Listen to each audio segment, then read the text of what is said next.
Hey everyone, this is Josh from before. I'm here with something a little different today. Today we're celebrating 1,000 subscribers, so thank you to everyone who's been watching and subscribing. And we're gonna open up this classic vintage 1990 Toy Biz Batcave from the original Tim Burton Batman movie.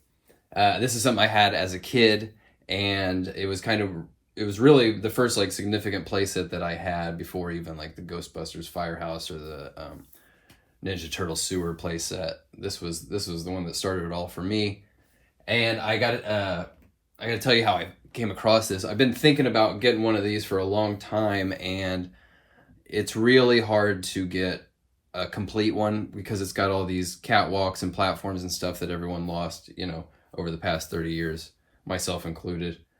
So really the only way to get a complete one is get it in the box, and that's pretty pricey. And I saw one on eBay that was it was a really good price. Priced low because the box is in pretty bad condition. But I was really thinking about getting it, and I was looking at that eBay listing, and then I was like, wait a minute, I saw the background of the photos. I was like, I know that toy store. It was like 10 minutes from my house. So I went there and I picked it up in person. And again, because the box is in such bad shape, which I'll show you in a minute, I figured this would be a good opener. I'm not desecrating any, pristine collectible. This one has seen, this box has seen better days, and I think it's worth it to let this thing out of here and take a trip down memory lane. But before we do that, I want to show you the box, take a tour around the box. Now, this is back in the day, back in 1990. They didn't, the boxes for these bigger toys, they weren't completely like sealed with and printed on every side. It was just this bare cardboard that has stuff printed on it. And then two of the sides, this front facing side and this top side, have this loose-ish kind of just printed, glossy paper printed on it.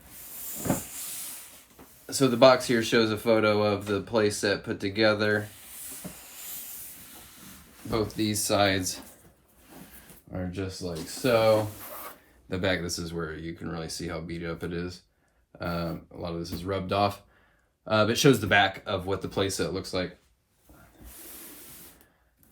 Which if you've been around, or if you are an old school collector or an older collector like I am, and had this back in the day, you've seen it. You may have seen this plastic, the front of the plastic shell. You might have seen that part at a toy store loose, but it's such a hard time getting all those catwalks and stuff. So let's just get right into it. Let's open her up. See if I can get these staples out without doing too much damage to the box, but we might just have to cut our losses and shred it a bit. So I definitely had this playset so long ago that I don't remember opening the box. I definitely remember playing with it all the live long day, but I don't remember actually the day that I received it and opened it.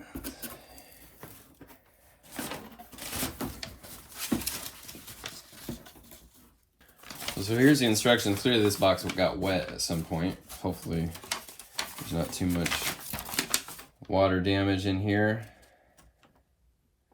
This is showing how to put it together. Here is a sheet with stickers that are going to go on the back computer. These have gotten wet at some point, so they might be hard to stick on. We'll find out. So this is going to be the back that we'll assemble. It's a little warped. I mean, I'm not expecting this to come out of here perfect. It's been a box that's been beat to shit for 30 years. But it's just this heavy, very heavy sort of particle board or cardboard that is another element of this playset that people, it would just with play get shredded, and it even come off. These holes would give out. So again, another reason it's hard to find one of these in great, perfect shape. Here's one bag. This is the back door. Yeah, you can see the original kind of This blue, this brighter blue is kind of what they looked like back in the day, but this plastic's just so cheap that over the years it's lost its color and degraded a bit. More platforms. This is the lift in the back again. You can see the difference in the plastics there. Here are railings and stairs. More platforms. More platforms. Again, I got a good price on it. Didn't expect it to be perfect. It was more for me about just knowing that it would have all of the pieces in there. Because really, once you got all of this and you've got these railings intact, and then it ends up being like this platform is discolored. You know, if I really wanted to, I could maybe just try to find that piece. That's a little more common on a, you know, in either a loose lot or just a completely trashed one. All right, so let's follow these waterlogged instructions. You see, this is a little tiny IKEA put together, do-it-yourself put together. First thing they want us to do is this back computer. Let's figure it out. So the back computer goes into this platform like so and just rests there. This needs stickers on it. Let's see. So the stickers had enough adhesive to get on there. I didn't line that up just right, but I can on the keyboard, but I can live with that. Railing plugged in there. Now I need to, this is the little drum thing that goes back behind there, so it's gonna rotate and we'll be able to look at different scenes on the back computer, but this will be a little tricky to put these on. All right, that was pretty successful. Now we got a bunch of rotating scenes of the Joker. Now we have a functional back computer.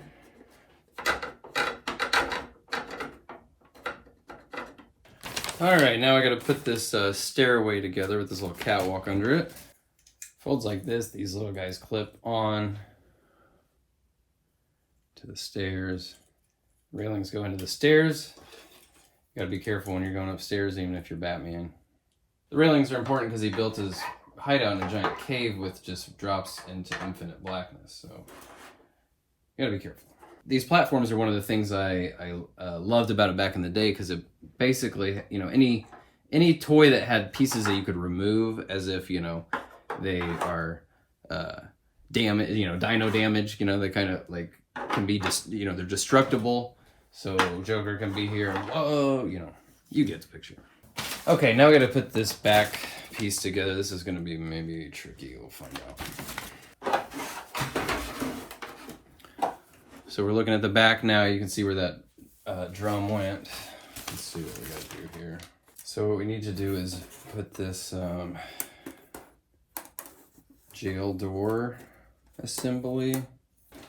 This will be a little tricky to get it perfectly snug, but we're going to do the best we can. Lift pops on there. Now we got a functional lift.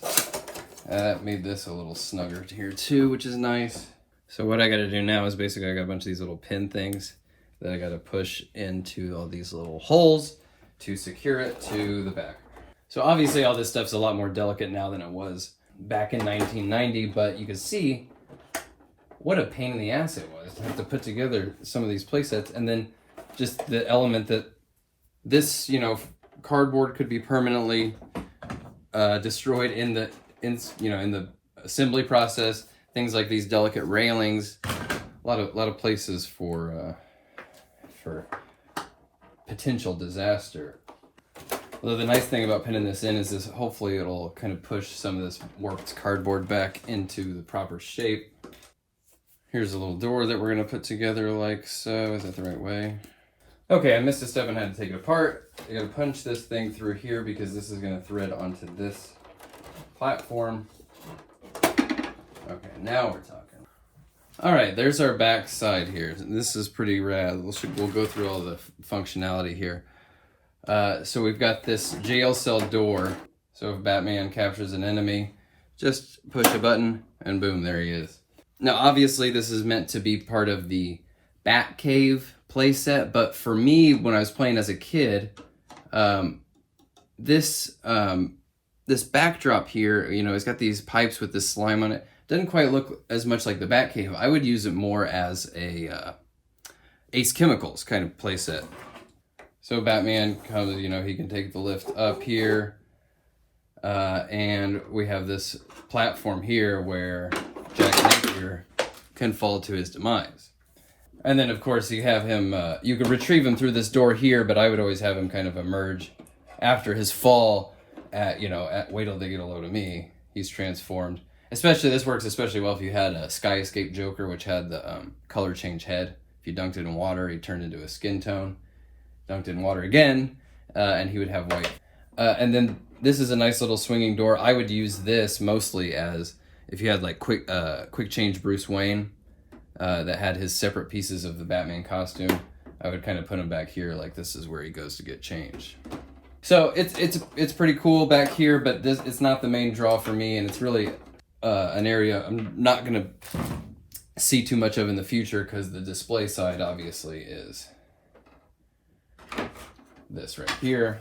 And it's not totally assembled yet. We got a little bit further to go. So what we have for right here are a couple different options. One of them is this little pull-up bar. And the idea is that you would clip the character's hand. There's no way I'm gonna clip this brittle plastic onto this here. But the idea is that you clip this and then you can kind of it's a training area, you know, where Batman would be doing pull-ups.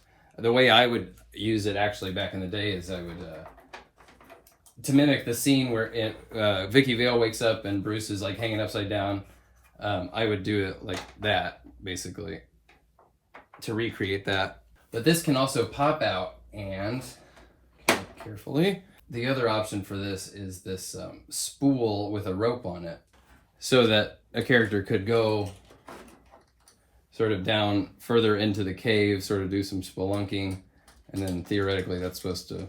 and then another piece of this is this little harness thing, which you could kind of tie to the end of this, and similarly use it for the character to grab onto, or maybe hook it in there somehow.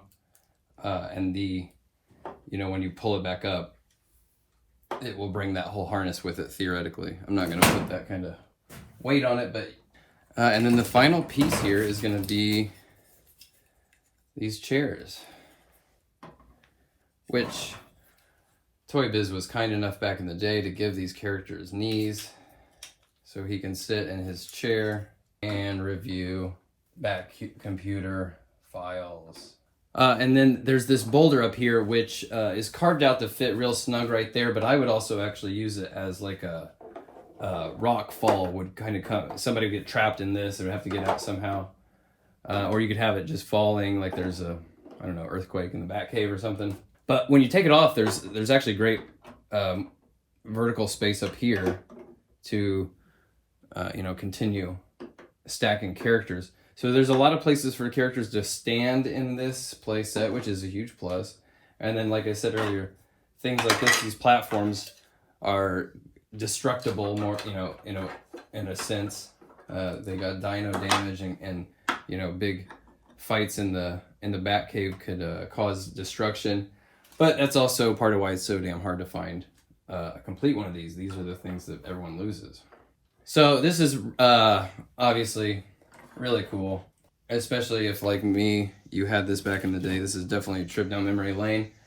I think, now that I have this, it's going to be hard not to hunt down a Toy Biz Batwing and Batmobile, and probably Bob the Goon.